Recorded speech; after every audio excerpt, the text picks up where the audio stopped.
I'm talking right here. This is not loud? No? You're really talking to it. All right, so what about this? I'm getting it higher right better. There. Yeah, I turned up the dial. There we go. See? You just listened the first time. You know what? I think it was 4 times we asked. No, but then Yanely was like, oh, yeah, he sounds good. But then on my side, I can see that my volume is too high. On Women's History Month, listen to women. I'm telling you, my volume is too high. When you listen to the recording, it's gonna be bad. It's gonna sound bad. So you cannot listen to a woman on March 3rd. You know what? We're 3 days in. Don't start already. I'm starting. What is it? The snow over there? I won't make y'all jealous. No, we don't stunning. need to do that. It's beautiful. She looks out and sees the ocean. You probably do too, Chris, actually. Yeah, the ocean's not too far. I mean, I can't walk to it where I'm at, but it's out there. It's out there. Well, welcome to another episode of Brown Ambition BA Fam. How are y'all doing? Woo woo. I'm doing all right. I feel like March just like snuck up. Like it was just January. And then now all of a sudden, February always flies by because it's short. But then March is like just here out of nowhere, and I'm not ready. Out of nowhere. I'm not ready. Is it going to be a stressful month for you? I love March. I just travel a lot in March because it's like the last few weeks of like active legislative sessions in different states. Right, yeah. So when I'm doing that work, I have to like hurry up and squeeze in a testimony at some hearings here or there. So do you get nervous? I mean, testifying in front of mini congresses is not something that people do like once in their life, let alone as part of their job all the time. I know. You know what's funny? I actually have a video on my phone. It's so embarrassing, of the first testimony I ever provided. It was virtual during COVID.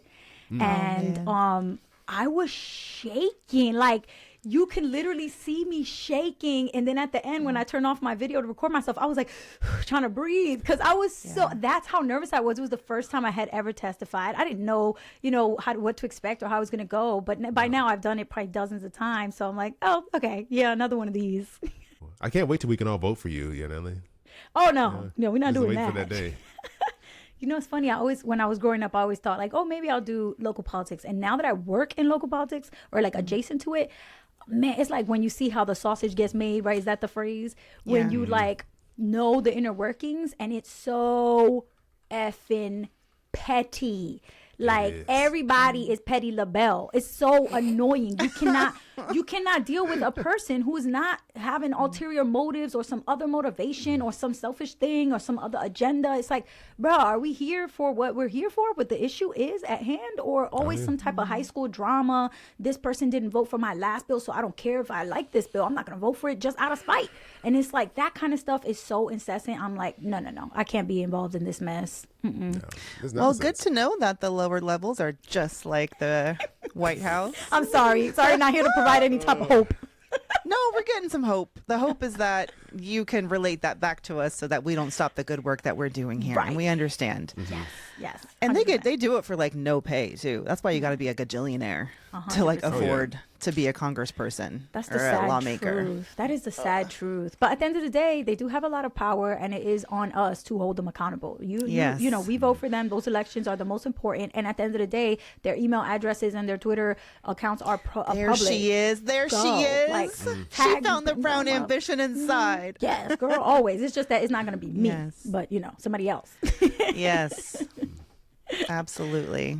Yeah. I mean, well, on a brighter note, this morning on YouTube, I did get to watch the beginning of the Oscars. Hey. Well, I miss my girls. Cynthia and Ariana Grande did like the prettiest opening. I mean, the most exquisite. Have y'all watched it yet? I saw it. It's beautiful. I missed it. I did watch the whole Oscars, but I came in a little late.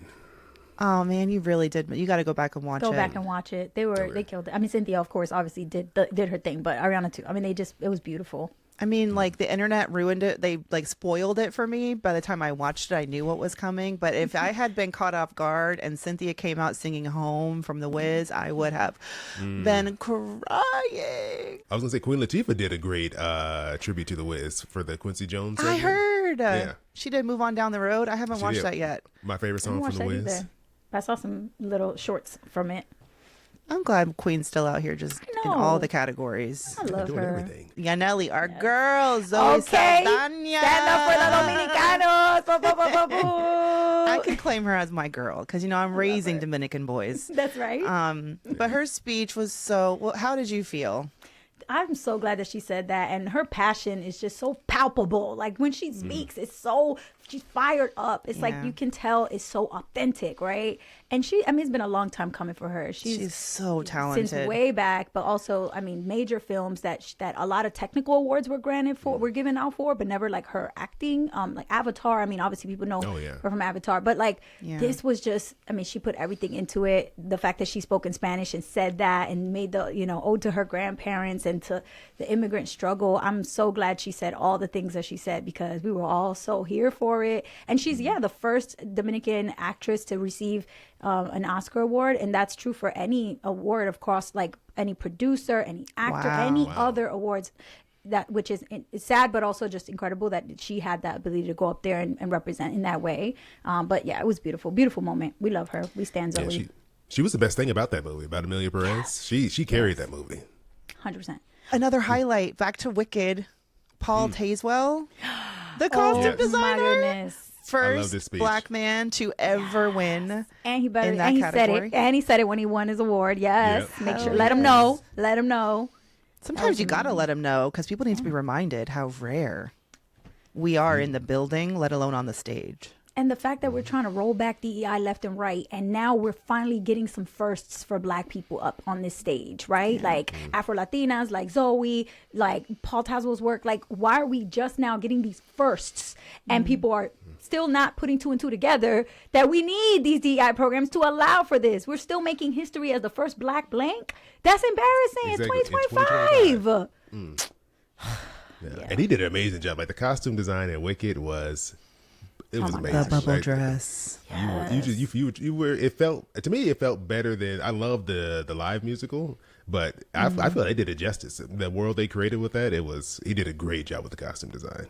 Yeah, but you notice also like how he has just leveled up in his career. Like I first found out about his work when I watched In the Heights. It was like 2009, 2008. I watched it with Cordon Bleu and Jordan Sparks. I didn't see the original cast, but I saw them. Phenomenal. Okay. Wait, so he did the costume design for the play? Yes. For In the Heights. Did he also do it for the film? I don't know if he did it for the film. I know for sure he did Hamilton as well. Because that would be the connection between him and John Chu, the director of In the Heights, the musical. In the Heights, yes. Yeah. But back then, In the Heights and Hamilton, and of course Wicked. And he obviously whizzed live.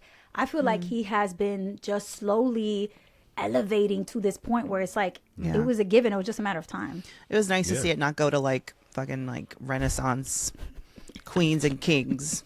Like, no offense to the Europeans, but like, goddamn, we don't need no more white wigs with the roller curls. Your Elizabethan corsets and stuff is all very impressive. But did you see the bubble dress? Yes.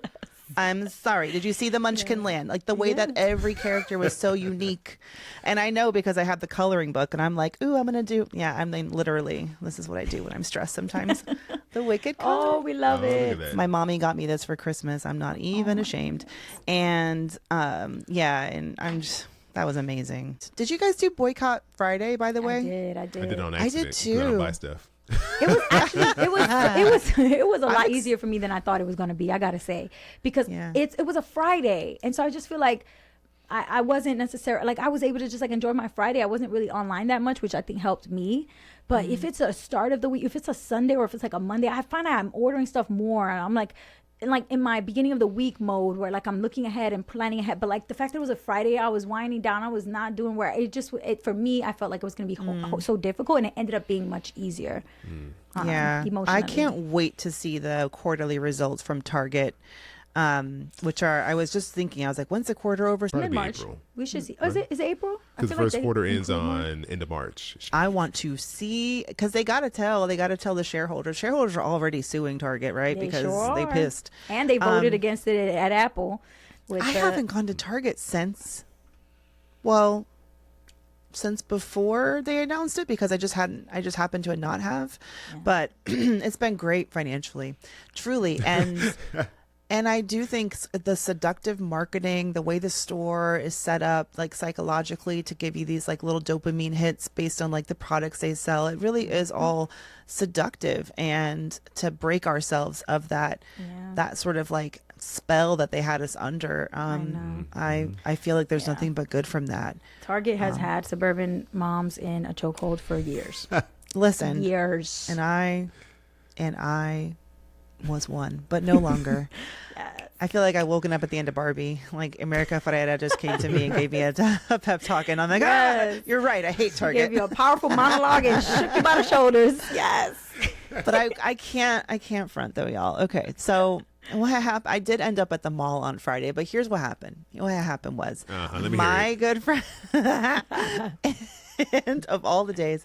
But anyway, in the evening, I'm recuperating. I get an emergency call. My friend Jess, she needs a gown for an event. Jack and Jill. Jack and Jill is an iconic nonprofit that, you know, does all kinds of incredible work. You can go check them out. They're very black. Okay. Yeah.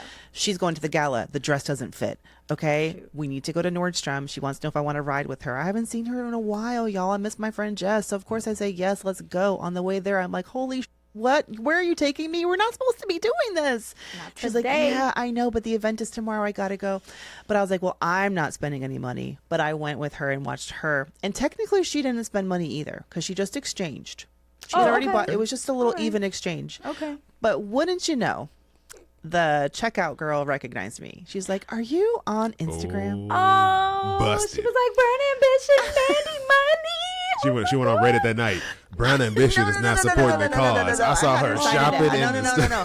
I carry a pocket NDA. Don't you know that? So I was like, you need to sign this. Or no, I'm just kidding. It's just a little like, you know, little electronic signature right here. Thank you very much. She pulled out her phone and recorded you, girl. She had that No. She was so sweet. But she was so sweet. I was like, please don't tell anybody. But I didn't spend any money. I did not. But it was, so that was my... So nobody really spent any money. Y'all were just running an errand, and it happened to be at the mall. Okay, you know what? I support this. And all the staff were women of color, as we typically do hold up the companies that are run by billionaire white guys. Major retailers, yes. So, and they were so sweet. It was actually kind of fun being at... I haven't been to the mall on a Friday night. When's the last time y'all went to the mall on a Friday? The mall, period. I haven't been to the mall in a long time, period. But was it like crowded? Because I feel like everybody was assuming that because it was Black on Friday, everybody was going to do the boycott and there wasn't going to be anybody in stores. But then there was a post being like, that doesn't really always work out that way because the people who actively are against this stuff double down and show up to shop. So is that like, what was the vibe in person? Was it like, what were the numbers like? Well, at Nordstrom, it was kind of popping. I mean, there was probably like a dozen people shopping, which it was 8 p.m. I mean, it was close to closing time. Okay. I don't know. But it's also, I think, but there were like mothers of the bride, you know, brothers of the groom. They were getting their dresses for their springtime wedding, so I didn't fault them. But also, I live in Westchester. It's not a lot of us out here anyway. Yeah. It's pretty white. Yeah. Honestly, the mall, I don't know, the people at the perfume counter, I could tell they were all like really wanting people like, please come buy something, pots and pans. You want some crystal? You want like $1,000 Chanel bag? No, thank you. But it was nice to walk around with a friend. We saw one group of young girls, maybe like teenage girls, like 4 of them in a pack, kind of like hanging out, and that was cute. But it's just no, I didn't have friends in high school. Oh no, Mandy! Come on, Mandy. I didn't. No. To my childhood trauma, it took me right back. No, I didn't have friends. Well, they want to be friends with you now, don't they? Exactly. They recognize I didn't you peak in the too stores. soon. I made all my friends in college. Yes. I moved a lot. It was hard to make friends, you know? It's just whatever. But if we're chatting, we should mention the 60th anniversary of Bloody Sunday, which is coming up. Oh, thank you. Early March. And, I keep thinking it was like maybe 2015. Yeah, 2015 was the 50th. 2025, 60th. That makes sense mathematically. 2015, that picture of Obama, Michelle and Barack holding hands with John Lewis and crossing the bridge and just like, obviously Amelia Boynton was there too, and their daughters Sasha and Malia, and just like that whole line. I just have that picture in my mind, that photo of them holding hands, crossing that bridge. 50 years later, And the fact that Amelia Boynton was still alive at that time, she died later that year, but like John Lewis too. And John Lewis too. Oh my god. Let me just Google. Let's see if Trump is on the Edmund Great. Pettus Bridge at all. Oh, come on. He ain't going nowhere near. Is he gonna? Yeah, nope, nothing. No. Couldn't see it. Interesting. But not at all. we will pull up that picture of the Obamas. It's so beautiful, y'all. And the fact that all of the important people that needed to be there were there, and it was 50 years, and it's just sad now to think that just 10 years later we have gone backwards, it feels like. But In some ways, but Yeah. I do want to call out, 10 years ago, what wasn't around was this news organization called the 19th, which I've had Erin Haynes, they call themselves the founding mothers, the founding mother of Erin Haynes, has been on the show a couple times. I'm going to post a link to this article that I just thought was beautiful, a beautiful way to honor the women behind the movement as well. So the 19thnews.org is where you can find it. They have an article called Flowers for the Unsung Black Women of Bloody Sunday. Black women fed, protected, and housed the activist who traveled to Selma, Alabama in March 1965 to demonstrate for voting rights. Here are their stories. And that was written by 3 journalists, Alexis Ray, Eden Turner, Sabrine Dawood. Sorry if I mispronounced that. And this article just came out when we were recording the show, but it reminds me like why I got into journalism is to tell stories like this, and some of the archival photos they shared. Beautiful. It's so important. It's so important to keep telling the history, because obviously some people are fighting to not include it at all. Exactly. So we have to tell it and retell it, That tell it part. and retell it and retell it and tell it again. Yeah, but the beautiful thing that came from, even though there's so much bloodshed and heartbreak on Bloody Sunday, which was early 1965, later that year, the civil rights movement had a huge win with the Voting Rights Act of 1965. So while we're here to celebrate something that obviously had a lot of stain, and it was really hard and negative, later in, I think, August or September of that same year was the Voting Rights Act, which most people would say is probably the crown jewel, biggest win of the Civil Rights Act, of the Civil Rights era, but really fighting for everybody to be able to get, in particular every Black person in America, to be able to get equal rights to vote. But I don't mean to be a Debbie Downer, but just thinking about a couple years ago when I first started doing this legislative work with financial literacy being in schools, there were like 300 different bills, if not more, that were trying to introduce like rollbacks, like pulling back, like basically not allowing people to register early, not allowing people to vote, to do voter registration on the day of, taking away like the fact that if you don't have a photo ID, then you can't vote, like just all kinds of shady shit that it's like, this is literally what the Voting Rights Act was History about. rhymes. Truly. My goodness. It's so frustrating to see. So that when I say like, it feels like oftentimes like we're moving backwards, like not to be negative, but it's just so frustrating that we have to not just fight the good fight, get a big win, but then keep fighting that same fight while fighting new fights. It's like, come on. It's so frustrating, especially with legislative wins like that. You would think, okay, that's the law, that's it. But amending it, filing a new one. Roe v. Wade sounded like it was forever. As a little girl growing up, not little girl, I didn't really think about it then, but yeah, like you think those kinds of things are just etched in stone. Yeah, it's I actually find it very, and you can, it's not about not being negative too. It's like being real. We got to call a spade a spade. This is the times we're in. Yeah. People need to understand the severity of the situation. And, I also think it's, like I said before on the show, our generation, we were really taught like, they did it. You're this post-racial, Gen X to millennials and Gen Z. And like, you're the next generation. You're going to get to celebrate the fruits of our labor. And, that's not the case. And I think that we need to quickly understand that the fight continues, and we have never, I think the policies that we were hard fought and won back in the 60s and 70s, like now we're going to have to go to battle again to protect them. And in some ways, after this challenge, when they survive, because I fully believe that they will, and that we can, in some shape or form or fashion, fight back against this, that they'll be even stronger because they have been battle tested, and I do feel like yeah, so I feel not so much like I'm reading a story about people that are so far removed, and it's more like I'm reading and I'm like studying, like, oh, so this is how they organized, and this is what worked. And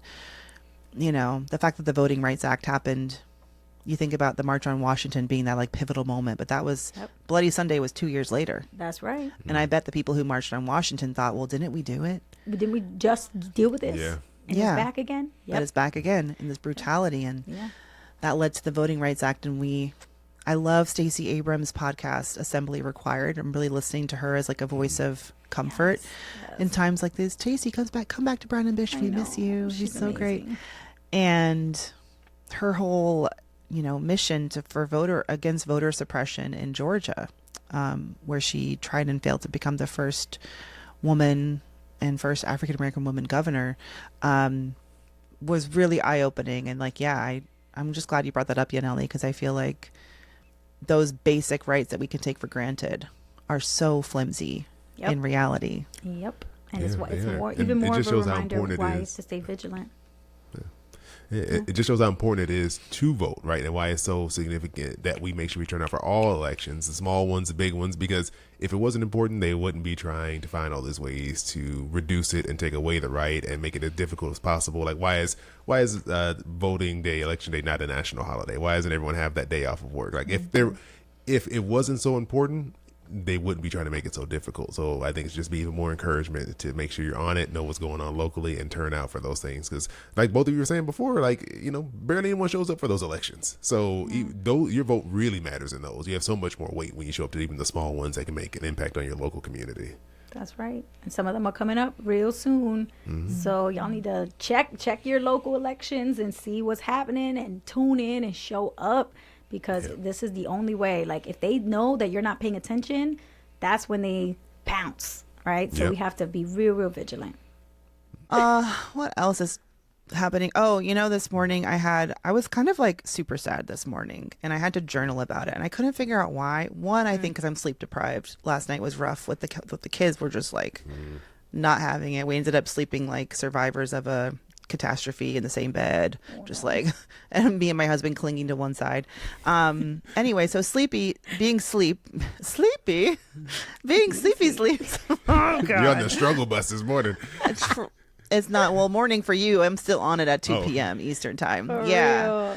Anyway, I have been in this group therapy that I've been doing every Thursday since last May. It's called dialectical behavioral therapy. Have y'all ever heard of it? No. It's like the sister to CBT, which is like the typical cognitive behavioral therapy where you try to change the thoughts that are causing you distress. But DBT, and DBT was something that was new to me, and also group therapy was like new to me in general. Yeah, it's not as common. Yeah, where you at? And I always thought of it as like, you sort of see like Alcoholics Anonymous. They're in a group together, but then you don't know each other's.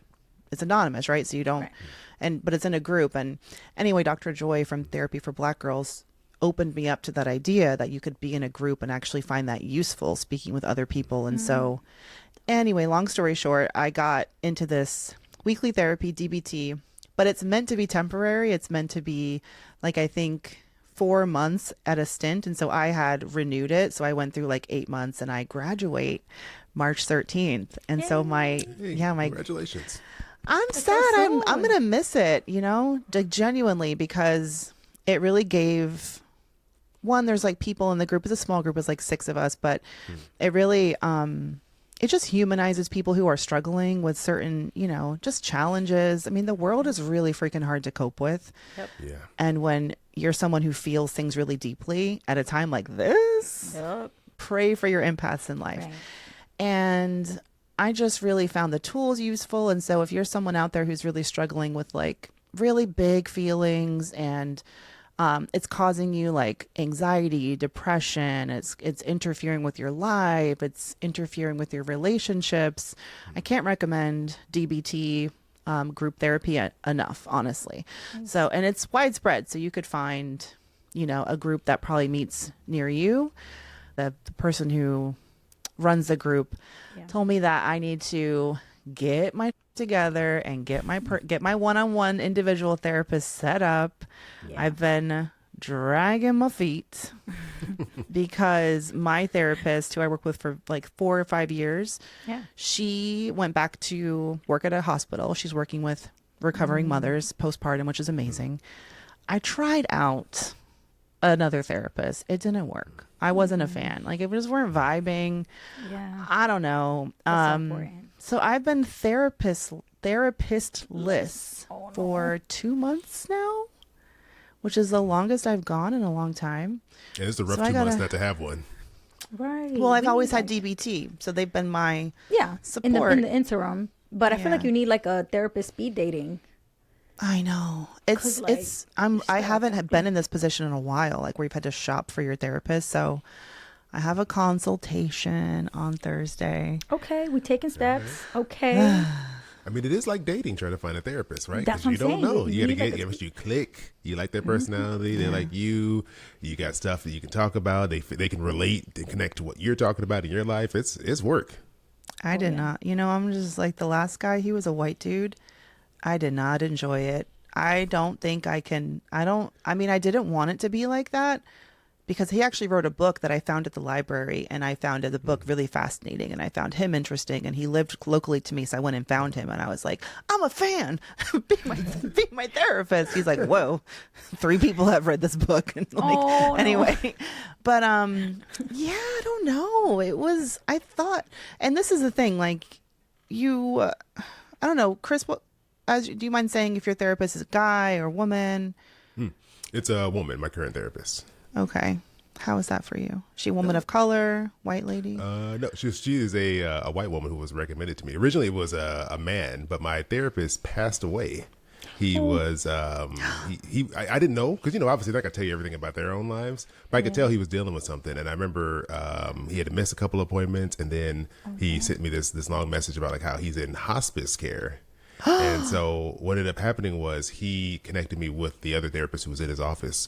So that's how I ended up with her. But she's been great, because she was my original recommendation from someone was her. She was full, so she recommended me to him, and then he bounced me back. But that's how I ended up with that. But she's amazing. She's also a podcaster, so she understands this life that I'm living. So it's been really great. I've been with her for probably I don't even know, 2-3 years, something like that now.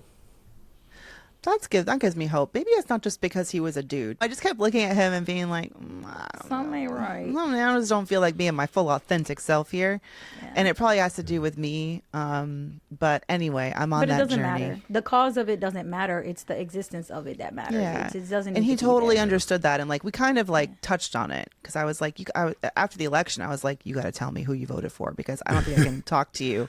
I know it shouldn't matter, but it matters. And he's like, okay, yes, I voted for Kamala. And I was like, okay. Good. But it wasn't enough. So I'm on that journey. Yanely, have you ever been in therapy or? Yeah, I was doing therapy for like 6 years right after undergrad. It was rough transitioning back home from being like independent and then being back under my parents' roof, and they had all these expectations. And I was like, I got multiple degrees now. Don't tell me what to do. So I did like about 6 years of therapy, but I haven't had a therapist in a few years now. Yeah, just write a lot and just go to the gym. That's my therapy. You know what I never really grasped as a concept is that therapy is not meant to be permanent. Yeah, I think it can be for a long-term thing though, because I was always trying to do it for like 2 or 3 years. I ended up doing it for 6 years, and I do not regret that. I think I really needed it to go into my 30s. Like I was not capable of like doing that on my own without like really having a place to go release, and just honestly getting so much advice about how poorly I was doing at communicating. That was my biggest thing that I got from therapy, was like, I don't know, like this dumb shit too. Like I remember that I was planning this girl's trip, and I had a friend, and she was like going through something, like, and she lost her job. She was going through a lot of stuff. And so I was planning this girl's trip, and I just felt so bad. I didn't want to like tell her, hey, I know you just lost your job, but like we're planning this girl's trip.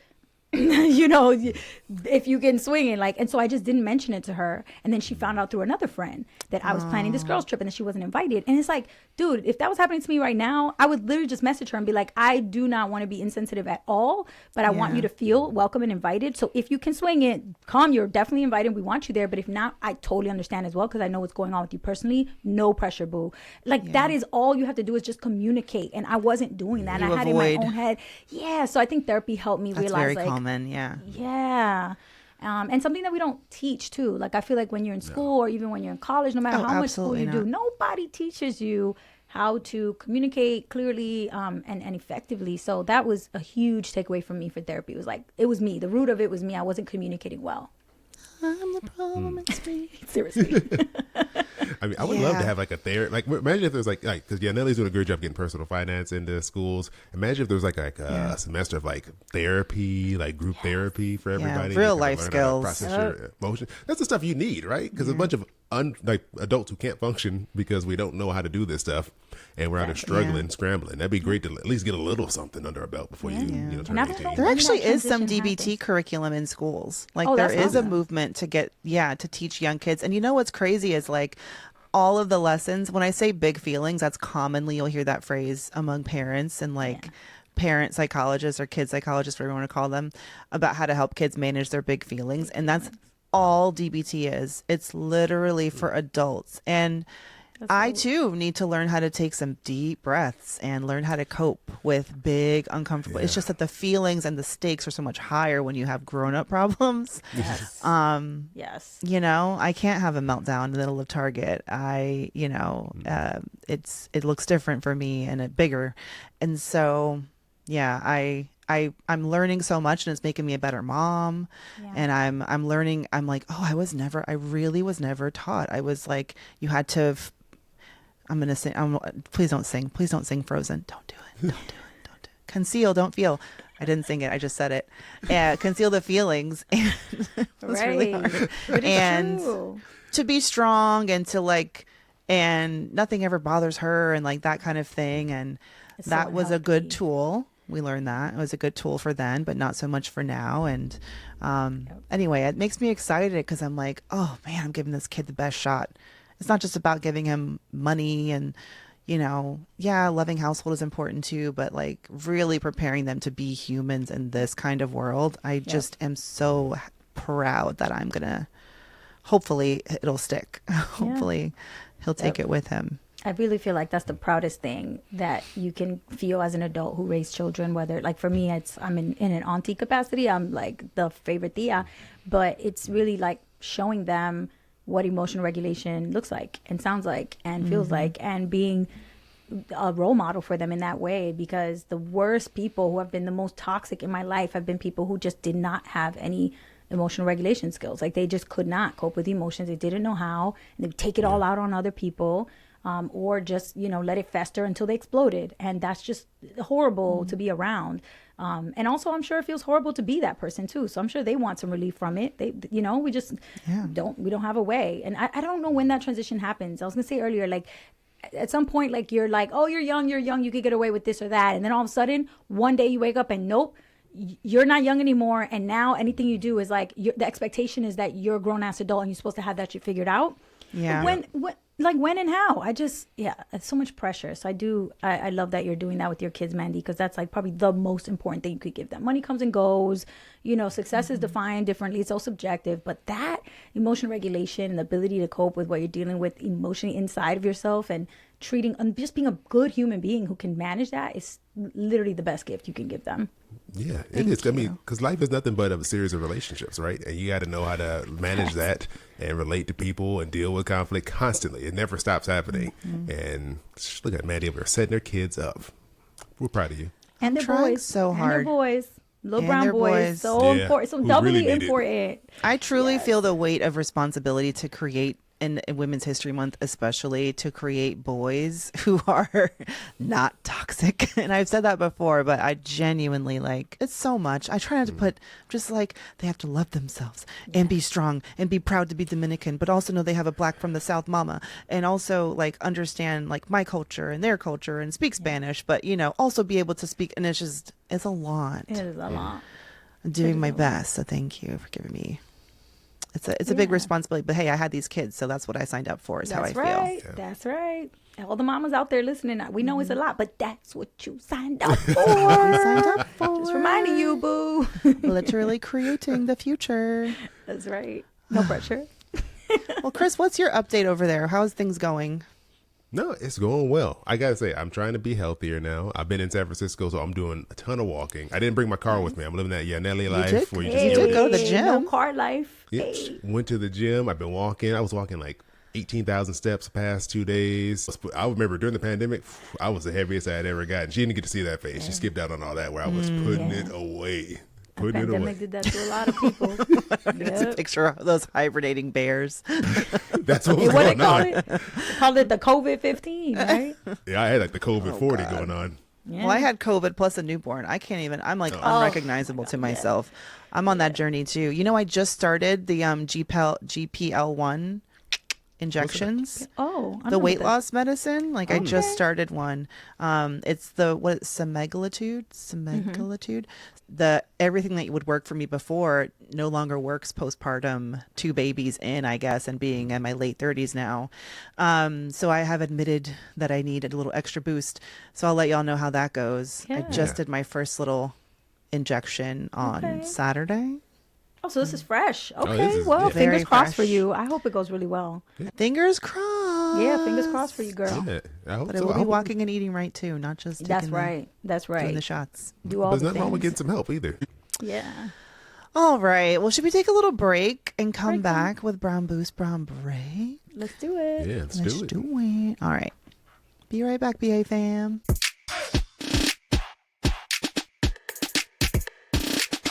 All right, we are back. We're going to do Brown Boost Brown Break. And I don't need to tell y'all what that's all about. If we're boosting, we're happy about it. If we're breaking, we could use less of it. Like we're done. We're fed up. Who wants to go first?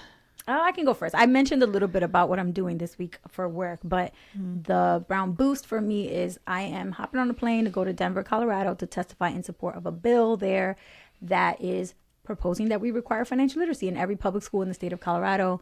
And the cool thing about Colorado specifically is that Denver Public Schools is a really large urban district, and they've already done this. So like a lot of the people who are like, oh, we can't do it, it's going to be too difficult, the scheduling, the this, the that. And then it's like, well, actually, just take a look at Denver Public Schools. They've already been doing it. So you have a model for how to do it right here. So there's really no excuse. And that has really been helpful. Love Good that. for you. You getting miles for all this traveling? You get to I use your own sure car? am. That's one thing I do love. On my old job, I had to book with the company, but this That's job, annoying. I'm putting it all on my I card. think There they you get go. that now. They want you to like get the points. Yes, it's so great. But yes, also your public advocacy and all that work is amazing. It is. All of it is so great. It's But the incredible. points are great too. All right, Chris, I'm putting you in the hot seat because my break is going to be a little bit longer. Oh, okay. Well, mine will be quick. Yeah. So, my it's gonna be a boost this week, and one of the things that kind of led me to moving up here to San Francisco was to be in a more like social environment. 'Cause I feel like at home so isolated because in LA everything's so far. So people are like, I'm not about to sit in traffic to come hang out with you, and I'm like, I don't want to drive an hour and a half to come see you. So you just don't do it. Just don't like nobody. But here, everything is so much easier to get around. People end up doing things together a lot more often. And so, Berna Annette, who we've had here, hey Berna, We love she, Brenda. I don't know if she wants me to talk about this, but I'm gonna talk about it anyways. She was in a sketch writing program, and so because Berna's hilarious, so I'm happy She she's doing this. is. That makes me so happy. Yes. One of the funniest people I've ever met, and so she's in this program. And at the end of this course, they actually write these sketches, and then they get performed by actors at a local little comedy spot here. And so it's like down the street. We went over there, and we got to meet up with her, her boyfriend, some of her friends that I know too that I've become friends with, and we all got together and we watched some of her skits, and then our sketches and some of the other sketches of the other people in the program get performed, and it was hilarious. Let me tell you, because I was nervous going in. I'm going to support a friend, but you don't know, it could be horrible. You don't know what you're getting into. It really could.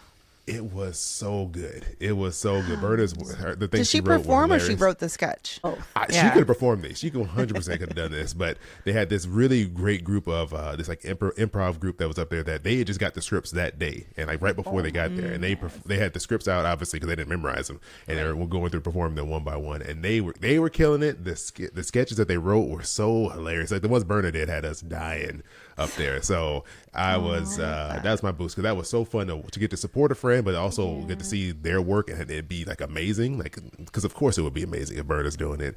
But yeah, that was my boost because I had a great time. It was a lot of fun. well, that's amazing. Damn. I love that. You're I'm making so me here wanna- for doing the work to build your own community. Yeah. I love it. And moving to where you have that community support because I miss those days. It was so much easier. I can still get down to the city and see people, but yeah, it's just easy and free, and I'm happy that you got to be there to support her. We love you, Berna. Yes. Shout out, The Berna. best. The best. I will say, Chris, I don't compliment you often, except I did compliment your shirt. I do like it. I was shocked. I was waiting for the insult. I don't was think like, it this was the can't first be. time. I noticed dudes who wear like something besides a t-shirt or like a button down. I do notice. Yeah. And I'm like, oh, interesting. I'm always like plucking out little ideas for Bay. But what was I going to say nice about you? Clearly, you didn't really mean it. You already forgot it. You're like a No, well-rounded dude, I will say. Like you're doing the work. You're like getting well-rounded. You're getting the health and lifestyle. You got the mental health aspect, and you recognize the importance of friends and relationships. And those are not things that, we can't like take for granted. Yeah, just men. I feel like we need a segment for this show. like, It's called prioritizing. All Men. And you tell me what all men are doing. I could totally Yeah. see Mandi doing that segment. I could. I mean, and you could just answer for all of them. Oh yeah, I'm the representative. Yeah, I'll definitely answer for all listen. men. It's Women's History Month. What can I say? In March, just say yes, ma'am. I know, Just right? Yes, ma'am. Every time. Yes, Your Highness. Very simple. Yes. Ooh, that's the energy. I really did. Your Highness. I know. I'll take it. You know, 'Cause I am should so have high on a should have pedestal. said that to you. Should not. I regret saying that already. Oh, God. I want to get to my boost because this is going to be a special one. I have a book here. Can you see it? I have my blur Yes. thing on. So this book is called Flip the Table. Speaking of activist Yanely, no, it's not here. Yeah. Alencia there we go. We Johnson. can see it. I'll put it on the screen because that's so annoying. So this is called Flip the Table, The Everyday Disruptor's Guide to Finding Courage and Making Change. It is by Alencia Johnson, whose name y'all may not recognize, but who has been behind some of the, the consequential elections and election campaigns of our time. I am going to roll right now, even though you and Chris, you're not gonna be able to hear it. I'm gonna do a quick little interview with the author, Alencia Johnson, and air that so that y'all can hear about this book. You can't plan when to have books like this get published, but I just can't think of a better time because this is like probably 4 years in the making. And for it to come out right now, it's just such good timing. And she's going to be on tour. So if y'all want to go to flipthetablesbook.com. I love it. I'm so excited to read this. I'm just adding it to my book list right now. Flip the tables. Love it. Can't wait to have her on, and you guys are going to hear a little bit from her now, and then go run out and get the copy of her book because it is so important to support our writers who actually get on the shelves because they don't often look like us. All right. BA fam, I am really excited to share this week's Brown Boost with you. I've never done this before. This is a Brown Ambition first. My boost is here. I brought my boost to work today, and her name is Alencia Johnson, and she is fabulous. She has a new book that I have been reading and deeply enjoying, especially at a time like this. The book is called Flip the Tables, The Everyday Disruptor's Guide to Finding Courage and Making Change. And it's here, and I need y'all to go pick up your copy now. Why? We were just talking a little bit about this, Alencia, just because it's the message that we need right now. But let me tell you about my new friend / human boost. Alencia Johnson is an award-winning social impact advisor and cultural commentator. She founded 1063 West Broad, which is a media and social impact consultancy, which basically means she has had her hands in many, many consequential campaigns over the years, including advising the presidential campaigns of Vice President Kamala Harris, should have been President Kamala Harris, I'll say, President Joe Biden, Senator Elizabeth Warren. Oh, we stand Lizzie Warren over here. Yes, I love her. Oh, the CFPB, her baby. I'm just distraught. All right, focus, Mandi. And President Barack Obama. In addition to her work with leading advocacy groups, she's regularly seen on MSNBC, CNN, ABC. She's been featured all over the media, and she's a proud member of the Delta Sigma Theta sorority. I'm not going to lie. If I could go back and pledge, I think I'd be a Delta. Mm-hmm. I think I'm old enough now to choose. I wasn't sure in college. Yeah, well, see, you have to choose when. All my favorites are Deltas. Is that why you're so amazing? Something about y'all. You're just, I mean, I don't want to like create a monolith, but just genuinely approachable, kind, good-hearted, but still badass. About our business. Do you know what I mean? Yeah, it's about that business. Well, welcome to the show, Alencia. Thank you so much for joining on Brown Ambition and being my boost. Thank you for having me and reading the book and being like creating the space for me to have this conversation. Can you believe it's out in the world? Oh my gosh, it is my baby that came to me. We were talking a little bit about the pandemic. It came to me in that early pandemic haze, and it is finally here, which is so wild. What I like about the book is you start by talking about how we need to learn how to disrupt ourselves. Yeah, you know, it's interesting in all of my career, from presidential campaigns to working for Planned Parenthood's national office, and I was constantly getting the question of how do I create more impact in the world, and how do I have more courage like you and be brave like you? And I was like, I actually don't see myself as this way. I just have found myself moving through the world and the way that God has led me to. But I was also feeling a bit stuck, like having all of these accolades and all these positions. And I was like, well, then why do I feel so stuck?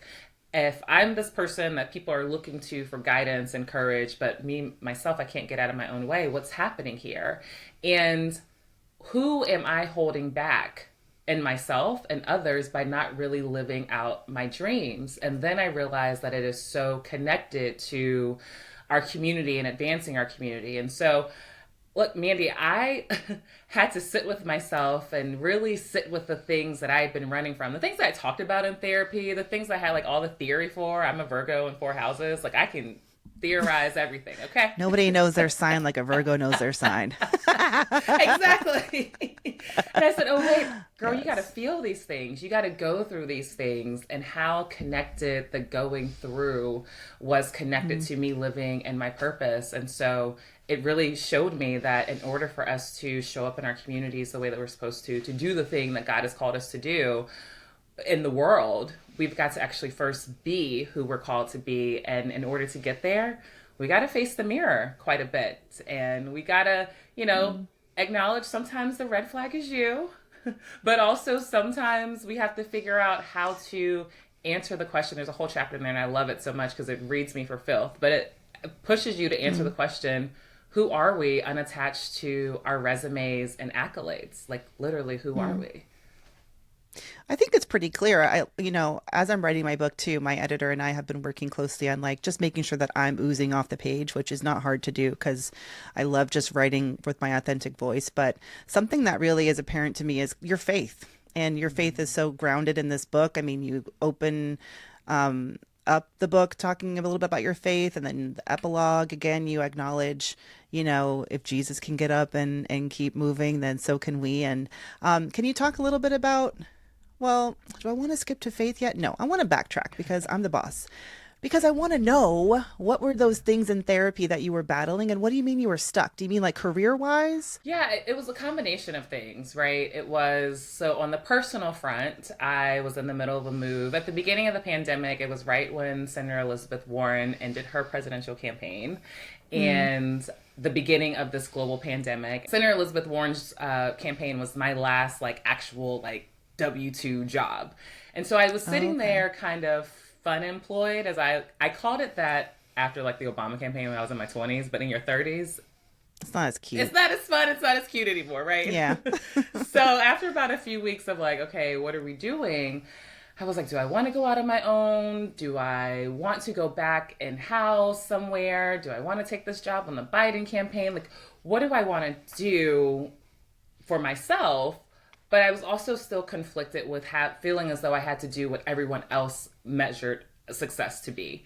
At the same time, Mandi, I was still dealing with a lot of my personal life. I picked up some weight and some unhealthy habits on a campaign. I was cycling through situationships. There were some like friendships I needed to really reevaluate. There was some family stuff that like I was just kind of putting in the back of my mind and not really realizing how it was impacting me. And so all of these things were just bubbling up, and I took the time, and that's a privilege to have the time at the beginning of the pandemic and then to start working for myself to really work through those things, and realizing that not working through those things and those feelings is what was making me feel stuck, is what was making me feel like I had to chase success on other people's terms when I didn't want to be on the booked and busy hamster wheel anymore. I wanted to be in a position to where I work the way that I wanted to, but also, you know, set myself up well financially, as well as, most importantly, really tending to my personal life in a way that I'm not even going to say I was ignoring, I was running from. And so that's why I was feeling stuck. It was a combination of so many things. And some of it really started with me having to stop being so much of a people pleaser, right? Because even when I announced my consultancy, I got tons of people like, oh, you're going to build this big agency. And I was like, I don't really like managing a lot of people. Like, I like being creative. That's right. The magical entrepreneur we must all become when we launch our own business. Yeah, talk about that. Literally, like, oh, are you raising this? Who are your clients? And I'm like, whoa. Seed funding. You want a VC? Like, what? I just got the domain. Like, what do you want from me? Like, AlenciaJohnson.com. You know, that's what I want. Literally. For now. I'm good with my, like, 3 or 4 clients. Like, we're good. So that's what I meant, like, being stuck and those places that overlapped and, you know, impacted each other. It's interesting that that whole expression stuck. I hear it all the time because I do a lot of work with women in their careers, and that's even a phrase I use a lot. And it's almost like sometimes it's not that you're stuck. It's that you're kind of like on a conveyor belt that you don't know how to get off of. And it feels like one of those walking runways, and you're just stuck. Like, you may want to stop at the Starbucks, but you're just passing by it and like you're on the train already, versus like getting off and it takes maybe longer and it's more grueling, especially if you're at JFK or Atlanta Airport, you know, if I can take the analogy further. And yeah, but that walking conveyor belt, it's nice. You know where you're going, you know where the end point is, but it can be seductive. And yeah, I think honestly, your 30s is the era of getting off that conveyor belt for a lot of people. Yeah. And choosing the stops that you're going to make. Okay, so you've taken us to the pandemic and now bringing it back to the book. So you're starting to disrupt yourself, and you're starting to disrupt sort of the vision that you had for yourself in your career. And then what's the next step after that? Once we sort of like get to a place where we're not afraid to shake things up personally, what's the next step for folks? Well, and that's why I figured if we start with ourselves and you built this courage and confidence to be who you want to be, live your own vision, that kind of confidence exudes everywhere. Then you're not as scared to do the interventions that are every day. So, you know, obviously in my career, I've met so many people who quit their jobs and say they're going to run for office or start an organization. And I don't think change has to be all of that. And plus, I don't think everybody should do that. There are some people who have, and it's great, like teachers who have become electeds and things like that. But quite frankly, Cori Bush of it all. Cori Bush is amazing, right? Yeah. But then there are some people who, quite frankly, they should probably stay CEOs of these big firms instead of... Don't you wish they would stay 9 to 5? You know what I mean? Like, some people should just stay in your glass castle, out of our way. And so if you're staying in your lane, what can you do? Can you figure out a way to spend your privilege? Can you figure out a way to expand your capacity for understanding humanity? And so then you're going to look at like the immigration fight differently. You're going to look at the labor movement differently. You're going to look at these things as not necessarily huge movements that you're never going to be able to impact, but you'll see yourself as a small part of this larger movement, right? Like a small part that is necessary, understanding that 1,000 people doing small acts of disruption is so much more impactful than everybody sitting around waiting for that one person to take that one mantle and do everything themselves, right? And so it allows you to have the courage to, in your daily life, figure out ways that you can disrupt at work, with your family, and with resources that, quite frankly, don't cost money. It might cost you some position or privilege or some even just discomfort, but it actually doesn't cost you a lot to actually intervene and be those daily disruptors. So you talk about in the third part of your book, disruption of community. I really like the part where you talk about spending your privilege. Can you talk a little bit about that? So I spent a lot of time at Planned Parenthood. I worked at Planned Parenthood's office for 6 years. God bless. How are your colleagues, your former colleagues? How are they? Whew, they are going through it. They've been going through it, but even now. Yeah, they have been. But working at Planned Parenthood and the reproductive freedom movement, I worked with a lot of white women, right? And there were a lot of conversations, and I talk about it in the book, a lot of conversations about how white women can use their position and power and privilege to expand the table and make sure that women of color's voices were not only just listened to, but resourced, right? And leadership positions that were supported. And so I share those stories about Cecile Richards and Senator Warren, because I think when people hear rest in peace. I know, my goodness, I'm actually going to a memorial for her tomorrow. Talk about when she almost got us arrested one time at a rally in Texas. That sounds about right. It's on brand. It's very on brand for her. What a badass.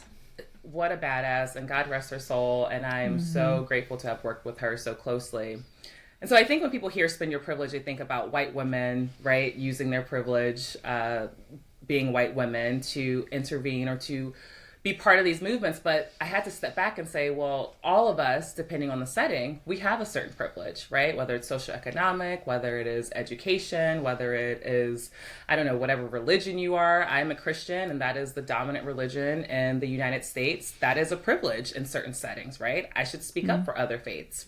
Whether you are heterosexual and there's conversations around what's happening to queer and trans people, that is a privilege. And I break it down that all of us at some point in our lives do have some privilege that we could spend to build a better community and show up for folks who don't have the privilege of position that we do. I think that's a really important point. When you say minorities so often, it kind of loses its meaning, but literally we are like this big compared to the majority. We can't do it alone.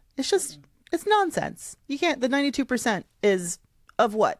Of 13%, of 7% if you look at women. So yeah, it's just I just appreciate that. Yeah. Very much so. And to that point too, Mandi, speaking of the 92% of the 7%, right? Can't do everything. It's also why we have to be okay with taking care of ourselves. There's a lot of talk about how self-care, as Audre Lorde said, is an act of political warfare, right? And the words that got me out of bed 2 days after Vice President Harris lost the election were Alice Walker's words that said, you have to keep a healthy soul to face constant oppression.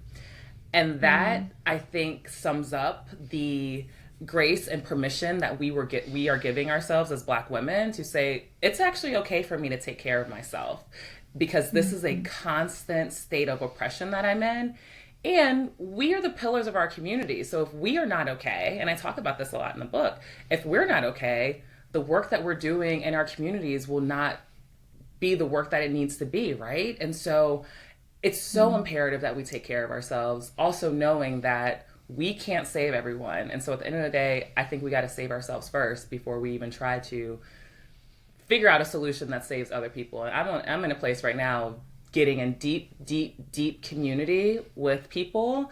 And as long as we can ride together and work together, and I think those small communities begin to create bigger communities, that's how we get through this. But we have to be okay first. And part of taking care of ourselves also allows for us to treat each other better. We'll bring it back to your faith. And I'm thinking about how you pray for and love as a Christian for people that you don't agree with, that do things that you don't agree with. And it's like, we got to, do you love the 8%? Are you just like cool with that?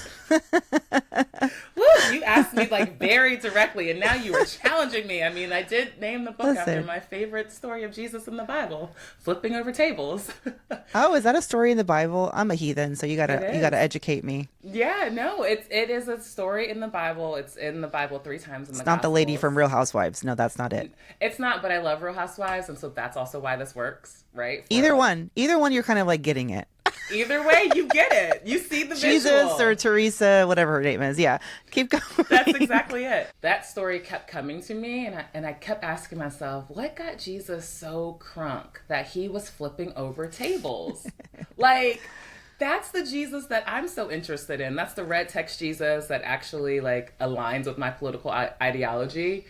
And then I like scaled back and I said, oh, what are the proverbial tables that we have to flip over in our communities and our own lives? And my faith is such a big part of me. My dad's a pastor, and I honestly know, and I talk about it a lot in the book, it is because of my faith that I'm able to do all of the things that I do. And I realize me talking about my faith so boldly is disruptive in the political space because conservatives and right-wing, well, shit, the other side does it. Please. They sure do. Please. They make us feel like Jesus is this like really judgmental person when the reality is he would probably be deported if he was living on Earth right now. So amen, sister friend.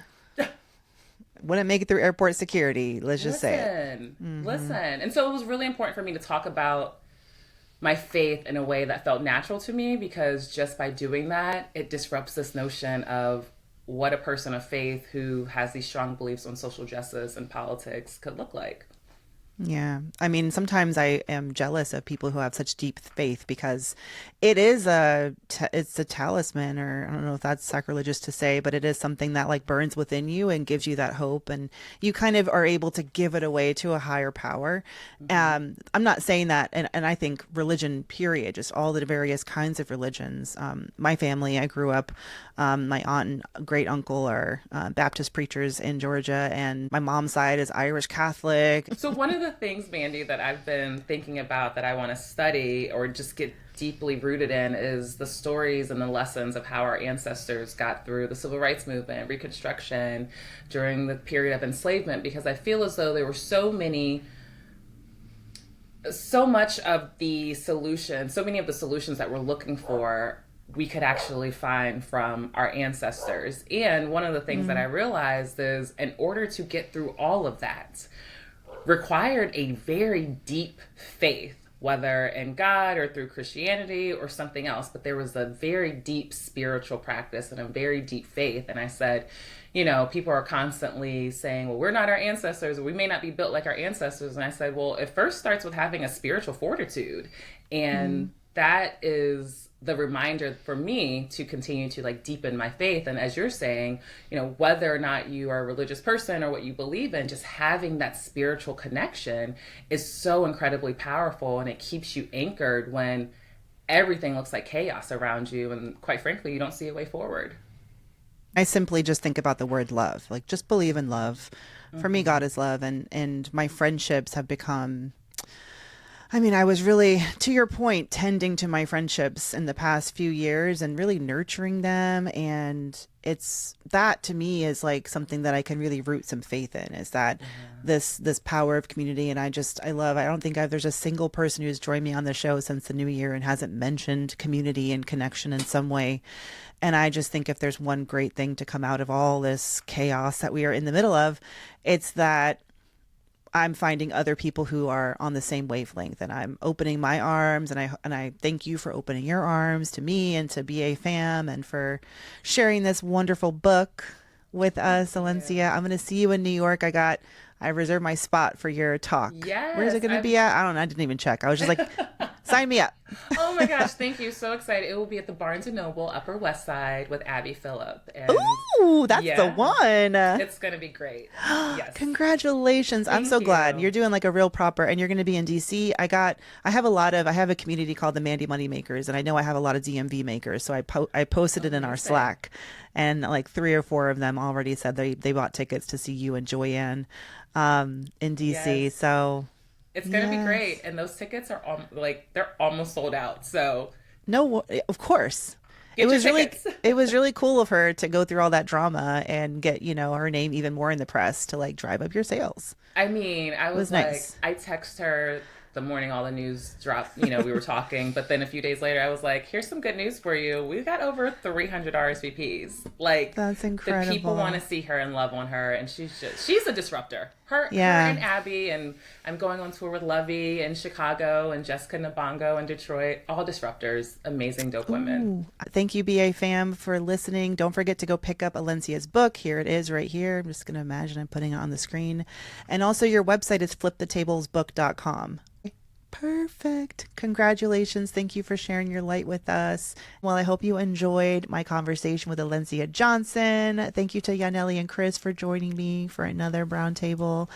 And BA fam, don't forget to like, if you're on YouTube, like and subscribe. Don't just be watching our stuff and not give us that little thumbs up and subscribe. Let's go. Tell a friend to tell a friend. Tag us on social media. We're at Brown Ambition Podcast.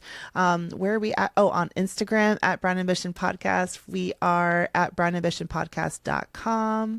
If you want to check us out, submit a question for the show, or just say hello. And until next time, bye.